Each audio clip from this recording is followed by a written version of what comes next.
Right, let's dive straight into this explainer. Today, we're unpacking the clinical science behind a truly devastating dynamic, why certain manipulative people systematically break down the exact individuals who care about them the most. If you've ever dealt with someone who twists reality until you literally start questioning your own memory, or someone who pushes you until you snap, only to turn around and label you as the unstable one, well, you are definitely in the right place. Today, we're moving way past simple, everyday labels like toxic or difficult.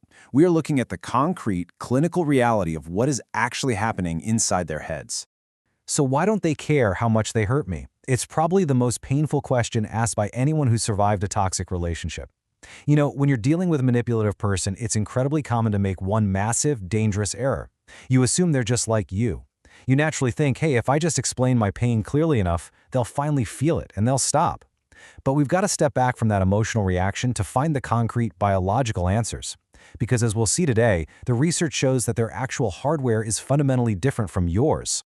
Before we get into the heavy science, I want to take a quick second to validate the lived experiences of a very specific group of people. If you're a high-empathy individual, what psychologists sometimes call a supersensor or an orchid, you're probably the one who attracts the absolute most damage from these manipulative types.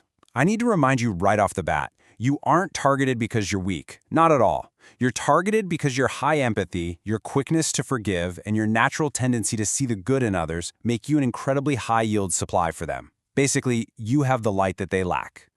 All right, let's move into Section 1 inside the Dark Tetrad, where we look at the clinical taxonomy. When we break down the clinical taxonomy of these individuals, we almost always start with narcissism. And this trait presents a fascinating paradox. Narcissism actually correlates with extremely high social desirability.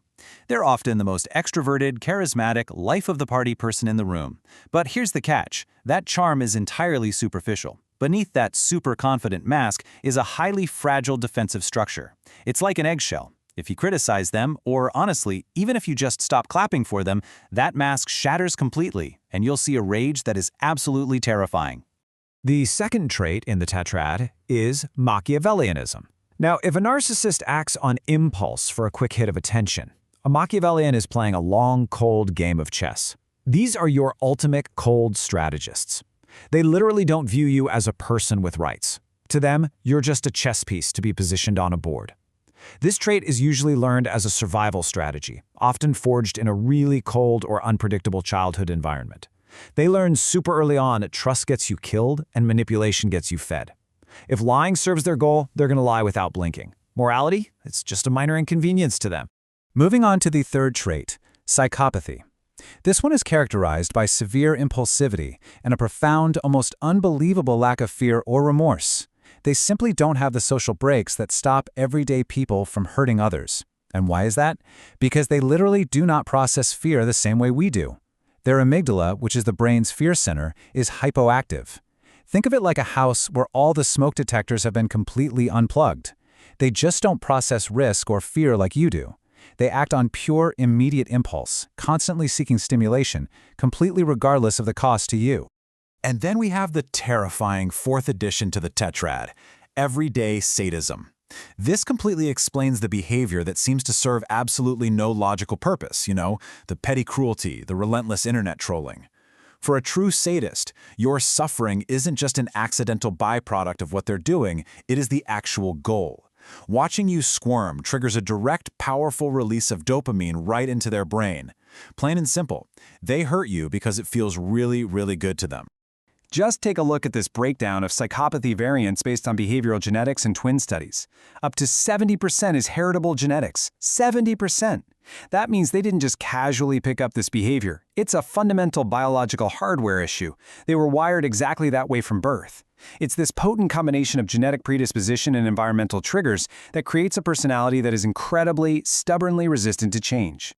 Let's move on to Section 2, the empathy switch, and see exactly how they toggle their emotions. So, how on earth can they be unbelievably cruel one minute and perfectly charming the next? Well, it all comes down to how empathy actually functions in the human brain. It splits into two totally distinct neural pathways. First, there's cognitive empathy, which is the ability to intellectually understand what someone else is feeling, like reading a room or predicting how someone's going to react. Then there's affective empathy, which is the ability to actually feel that emotion yourself, like physically wincing when you see someone else get hurt. Manipulative people often have sky-high cognitive empathy. Seriously, they know your insecurities better than you do. But they have a massive, severe deficit in affective empathy. They perfectly understand your pain, but they don't feel a single drop of it. And here's where the neuroscience gets really chilling. According to fMRI studies, people with high psychopathic traits literally have a default off switch for their empathy centers. It's just dark in there. But the wildest part? They can voluntarily toggle that switch on when they need to put on a performance. During the love bombing phase, they flip that switch, perfectly mimic your emotions, and act like they're mirroring your very soul. But make no mistake, it's just a performance. The second you're hooked, click, they flip it back off. They use this biological toggle to carefully calibrate their control over you. Because remember, they aren't looking for a partner, they're looking for a target. Which brings us to Section 3, Anatomy of the Trap, and how this whole mechanism works. Let's map out exactly how this trap systematically closes. Step 1 is target selection. They scan a room for signals, specifically looking for egoists, people who are generally uncomfortable taking up space or stating their own needs. Once they find you, Step 2 is early boundary testing. They'll push a really small boundary just to see if you'll explain away their bad behavior. If you actually apologize for their mistake, boom, you passed the test. Step 3 is intermittent reinforcement. This is literally the most powerful addiction mechanism known to psychology. They'll give you a harsh moment of cruelty, followed by a dazzling flash of perfect charm. Your brain becomes fiercely addicted to this unpredictability, creating a massive traumatic bond. And finally, Step 4 is gaslighting, which eventually leads to something called perspecticide, which is the literal death of your own perspective. I really need to emphasize just how severe this perspecticide is. It is not just in your head. Actually, scratch that. It is in your head, but literally in the physical structure of your brain. Over time, chronic emotional abuse actively causes structural brain change. It literally shrinks your hippocampus, which is the part of your brain responsible for memory and context, and it enlarges your amygdala, keeping you locked in a permanent, exhausting state of fight or flight. You end up with this permanent brain fog and severe anxiety, making it physically difficult to even think clearly enough to plan an escape route. All right, Section 4, the manipulators' hidden price. Let's look inside their brain. You know, it's so easy to look at their fearless dominance and think, wow, they must have some kind of superpower. But the hidden reality is actually quite tragic. Because of their incredibly unique brain chemistry, they're stuck on what psychologists call a hedonic treadmill. They are biologically forced to endlessly chase higher and higher spikes of power, conquest, and risk just to feel anything at all. They are chemically incapable of feeling that calm, warm, oxytocin-based joy that comes from genuine trust or peace. So while they might be able to expertly hack social situations, they live in a permanent relationship desert where every single interaction is just a cold transaction. They can never be truly known, which means they can never, ever be truly loved. Finally, Section 5, Diagnosis to Defense. Let's talk about actionable strategies. Understanding this clinical diagnosis demands a total mindset shift from you. Up until now, you've probably been trying to solve this problem with warmth, patience, and open communication. But listen to me, you cannot use software to fix a hardware problem. You are playing a game for connection. They are playing a completely different game for control. You have to stop projecting your big empathetic heart onto a machine that is built purely for control.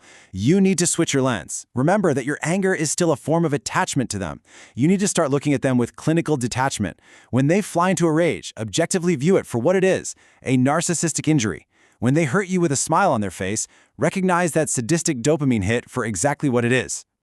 To really help you put this into practice, we've put together this actionable manipulation pattern checklist.